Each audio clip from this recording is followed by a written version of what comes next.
पुण्यातून एक हृदय पिळवटून टाकणारी आणि संतापजनक घटना समोर आली आहे। विषारी दारूने अक्षरशः अनेक कुटुंब उद्ध्वस्त केली आहेत। 2 घोटांनी अनेकांचा जीव घेतला आणि मागे राहिला तो फक्त आक्रोश। पिंपरी चिंचवड आणि पुण्यातील काही भागात विषारी दारू प्यायल्यानंतर अनेक जणांचा मृत्यू झाल्याची माहिती समोर आली आहे। काहींची प्रकृती अचानक बिघडली, काहींना रुग्णालयात दाखल करण्यात आलं, पण अनेकांना वाचवता आलं नाही।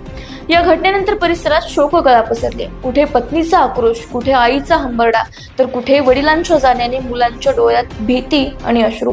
एका चुकीची किंमत अनेक कुटुंब आयुष्यभर मोजणार आहेत। प्राथमिक तपासात विषारी दारूचा संशय व्यक्त केला जातोय। पोलीस आणि प्रशासनाकडून तपास सुरू आहेत। काही जणांना ताब्यातही घेतल्याची माहिती समोर आली आहे। पण प्रश्न एकच, या मृत्यूंना जबाबदार कोण आणि निष्पाप कुटुंबांचा संसार उद्ध्वस्त करणाऱ्यांवर कारवाई कधी होणार? तुम्हाला काय वाटतं? कॉमेंट सेक्शन मध्ये नक्की लिहा आणि हा व्हिडिओ जास्तीत जास्त लोकांपर्यंत नक्की शेअर करा।